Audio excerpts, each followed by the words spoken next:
आपको पता होगा मैंने बीएससी की, मैंने फिर एमए किया, शादी हो गई। शादी के 4 साल बाद ही हस्बैंड का एक्सीडेंट हो गया, एक बेटा था। उसके बाद मुझे पढ़ने के लिए, बीडीएस करने के लिए कि अपने पाँवों पे खड़ी होनी चाहिए, अपने बेटे को बड़ा करने के लिए कि इंडिपेंडेंट होनी चाहिए, मुझे पढ़ने के लिए भेजा। एक बेटे को, 3 साल के बेटे को छोड़कर बाहर दूसरे राज्य में जाकर पढ़ना, और वो भी टेक्निकल डिग्री। वो मुझे देखो, हालांकि कहानी बहुत लंबी है, लेकिन फिर भी मैं आपको कहूंगी कि मैं भी अगर विधायक बनी हूँ ना, तो विधायक बनने के बाद तो आपको लगता है हाँ प्रियंका चौधरी विधायक है, बहुत अच्छा है, लेकिन इसके पीछे कितनी बड़ी कड़ी मेहनत और कितना संघर्ष रहा, और उसमें पढ़ाई का बहुत इंपॉर्टेंट रोल रहा। शिक्षा बहुत जरूरी है। जैसे तारा जी ने कहा, नौकरी करो या ना करो, नौकरी मिले या ना मिले, लेकिन पढ़ना बहुत जरूरी है। आपको पता होगा मैंने बीएससी की, मैंने फिर एमए किया, शादी हो गई। शादी के 4 साल बाद ही हस्बैंड का एक्सीडेंट हो गया, एक बेटा था।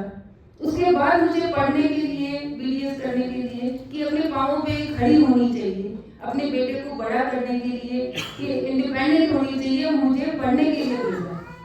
एक बेटे को, 3 साल के बेटे को छोड़कर बाहर दूसरे राज्य में जाकर पढ़ना, और वो भी टेक्निकल डिग्री, वो भी 5 साल की पढ़ाई का बीच में गैप आ गया, उसके बाद वापस से डॉक्टर की पढ़ाई करना, और कितनी मेहनत लगी होगी, कितना संघर्ष रहा होगा, लेकिन मन में संघर्ष था कि करना है तो करना है, चाहे कुछ भी हो जाए। और वहां मैं बड़ी मेहनत की, और मुझे बताते तुम्हें गर्व होता है कि हर साल मैंने वहां गोल्ड मेडल लिया। राजस्थान आ गई क्योंकि नंबर अच्छे थे, यहाँ पर भी गोल्ड मेडल लिया। फिर काम अपना शुरू किया, प्रैक्टिस शुरू की, क्लिनिक शुरू की, लेकिन ईश्वर को कुछ और मंजूर था। बाड़मेर ले आए, बाड़मेर आई तो ये संकल्प लेकर आई, फिर काम अगर जिस फील्ड में जाएंगे काम मेहनत से करेंगे, पढ़ाई की तो ईमानदारी और मेहनत से की, प्रैक्टिस की तो ईमानदारी और मेहनत से की, राजनीति में आऊंगी काम करूंगी तो ईमानदारी से करूंगी, मेहनत से करूंगी, चाहे कुछ भी हो जाए। और यहाँ आई तो गंगाराम जी और रामनाथ जी के नाम के साथ उनके नाम को आगे बढ़ाना था, उनके आदर्शों को आगे बढ़ाना था। उस चैलेंज के साथ मैंने यहाँ 15 साल मेहनत की, लेकिन ठीक है, वो संघर्ष 15 साल का था। वो कहते हैं कि सोने को पका रहे थे, मजबूत कर रहे थे आने वाले समय के लिए। इसलिए कभी परेशानी आए तो घबराना मत, इसका मतलब ये है कि ईश्वर आपको कोई अच्छी चीज के लिए तैयार कर रहा है। उन चुनौतियों को पार कर जाना, हिम्मत से पार कर जाना। और फिर मैं मानती हूँ कि सबसे बड़ा रोल मेरी बहनों का और मेरी बेटियों का है, जिन्होंने मजबूती के साथ इस विधानसभा चुनाव में मेरा साथ दिया, मुझे विधायक बनाया, मुझे आशीर्वाद दिया। और मैं आपको विश्वास दिलाती हूँ, आपकी ये बेटी कभी आपका सिर झुकने नहीं देगी। बाड़मेर के अंदर जितना विकास का काम बन पड़ेगा, जितना शिक्षा के क्षेत्र में बन पड़ेगा, मैं हमेशा आपके साथ हूँ। इसीलिए मैंने कहा हॉस्टल में और क्या चाहिए, मेरी तरफ से बेटियों की शिक्षा के लिए मैं सबसे आगे हूँ, क्योंकि स्वर्गीय गंगाराम जी चौधरी ने पहली बार बालिका छात्रावास की स्थापना की थी, वही सोच के करती थी कि मेरी बेटियां पढ़नी चाहिए। और जैसा अभी कहा कि बेटा, मेरे तो एक बेटा है, बेटियां नहीं है, ईश्वर ने मुझे बहुत सारी बेटियां दे दी, इसलिए उनको धन्यवाद है। और मैं जितना भी करूँ कम है। आपकी जो भी डिमांड होगी, कोई भी समस्या हो, सिर्फ इतना ही नहीं, आगे भी कोई भी समस्या हो, आप कभी भी मुझे बोल सकते हैं, मैं आपकी हर तरह से मदद करने को हमेशा तैयार हूँ। और शिक्षा के क्षेत्र में बताना चाहूंगी आदरणीय ताकरे साहब को कि अंतरिक्ष स्कूल में भी मैंने 3 रूल्स दिए हैं, वो बनने भी शुरू होंगे।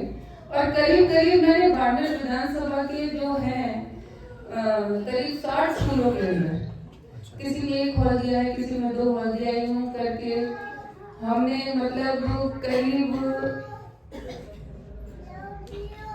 50 के करीब कक्षा रूम हमने सारे विधानसभा क्षेत्र के अंदर पूरा हमने दिया है, क्योंकि मेरा मानना है कि शिक्षा ही सबसे बड़ी ताकत है।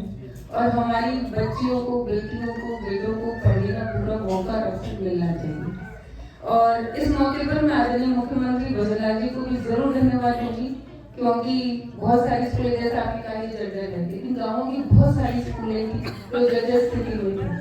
जब वो एक्सीडेंट हुआ, 6 बच्चे जो एक्सीडेंट में चले गए थे, तो आदरणीय मुख्यमंत्री जी ने तुरंत रिपोर्ट मंगाई और मैं उनको धन्यवाद दूंगी कि बाड़मेर विधानसभा के दोनों ब्लॉक्स के अंदर करीब 13.5 करोड़ रुपए आदरणीय मुख्यमंत्री भजनलाल जी ने दिए कि वो जो कमरे हैं वो कहीं टूट ना जाए, उनकी रिपेयरिंग होनी चाहिए। देखिए ये है संवेदनशीलता, ये है सक्रियता कि कोई शिक्षा के बारे में सोच रहा है, काम कर रहा है।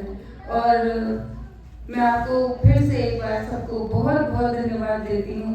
यहाँ आकर मुझे बहुत अच्छा लगा, ऐसा लगा मेरे परिवार के बीच में आई हूँ, मेरी बेटियों के बीच में आई हूँ।